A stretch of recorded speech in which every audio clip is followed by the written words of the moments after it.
This commander-in-chief requires training wheels. This station hungers for leadership. We need Jeb Bush. Jeb Bush will rebuild our military and make us proud to be Americans. Jeb Bush is ready to take the role of commander-in-chief. Jeb Bush has the experience and those leadership skills. Feels like there's a lot of focus on New Hampshire right now, and Jeb Bush is launching a new 3-week ad campaign in that key primary state. The former Florida governor's ad features Medal of Honor winners and touts what Bush believes is his credentials to be the next commander-in-chief. He has struggled clearly to break out in the polls in a very crowded Republican field. The latest Real Clear Politics average in New Hampshire shows Donald Trump at 26%, and then you can see them on down the line. You've got Rubio, Carson, Cruz, Kasich, and Bush crowded in the top 5 or 6 there in New Hampshire. In the meantime, with the frontrunner Donald Trump making a new appeal to minority voters, meeting privately with a group of black pastors for several hours in New York City yesterday. Trump telling reporters afterwards the meeting was, quote, amazing. We have many, many endorsements that came out of the meeting. I saw love in that room. I see love everywhere I go. I see tremendous amounts of, like right now, I'm getting on a plane. I'm going to Georgia. We're going to have a tremendous crowd in Georgia, just like we did in Sarasota. We had 12,000 people. The meeting went so much longer, and it went longer only because of the love. Because of the love. Byron York, chief political correspondent, Washington Examiner, Fox News contributor, back on the road again today. Birmingham, Alabama. Byron, good day to you. Good morning, Bill. This didn't go the way they thought or expected, or at least he did. Why not? Well, you know, it turned into a bit of a fiasco for Trump, and it was all of his own doing. The problem was Trump announced that he would be meeting with this group of black pastors and that they were going to endorse him.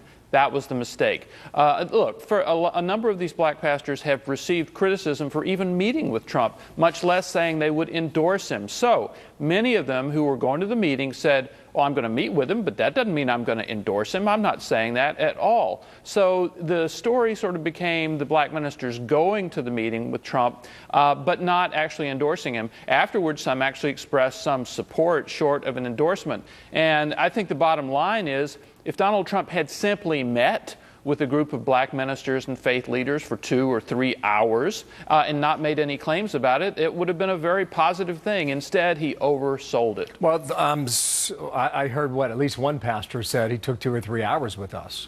And he treated that comment as if, well, it was praise for Donald Trump. Well, this is the leading candidate. That's not a small deal. Yeah. Herman Cain, meanwhile, was not sharing the love for Jeb Bush. Wow. He blasted him yesterday, in part saying, if you want to say I had a fall, go ahead, I guess. You can't fall when you've never gotten any higher than the floor in the first place, and that's the state of the Jeb Bush campaign. A guy with his name, his money, and the team behind him should be one of the top-tier contenders, and he should certainly not be letting Donald Trump wipe the floor with him. He had more to say than even that. What's up with Herman Cain? Where's that coming from? Well, you know, Herman Cain is now a commentator on politics. He's not a candidate anymore. So I think it's basically part of his, commentary. On the other hand, we've seen a lot of comments from the Bush campaign on and off the record. They'll point out that, well, okay, Trump is obviously leading now, but look who was leading back at this time in 2008 or in 2012. Candidates rise and fall, and they certainly hope that the leaders fall and that Jeb rises.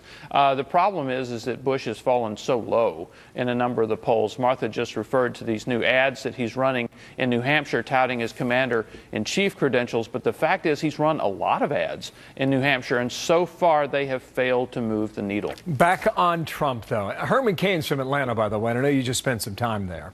And the introduction from Macon, Georgia last night was pretty resounding. Mr. 999, and we have not heard that for a couple years now. Here is Trump now demanding money for the next debate. Watch here. How about we do this with CNN? I won't do the debate unless they pay me $5 million, all of which money goes to the wounded warriors or go to vets. Seriously. Byron, he said that a month ago. He's still on it. He drives that message. Well, you know, Trump has a history of playing mind games before the debates. But, I mean, there's absolutely no doubt that he's going to be there. The leading front-running candidate cannot simply skip the debate. So regardless of what he's saying now, look for Donald Trump to be on stage at the debate in Las Vegas, December 15. Thank you, Byron. Byron York in Birmingham, Alabama today. Talk to you again real soon in Washington. Thanks, Thank you, Byron. Bill. You bet. Martha. Well, President Obama causing some more controversy at the news conference this morning, now comparing the shooting at Planned Parenthood in Colorado to the Paris terror attacks. The latest on that. Also, the White House with a new plan to defeat ISIS. The new senior advisor just hired to battle the terror group and advise the president. Many, including Carly Fiorina, not impressed with this move. Sadly, Hillary Clinton and President Obama are both delusional when they say that our most pressing national security issue is climate change. It is not. It is ISIS.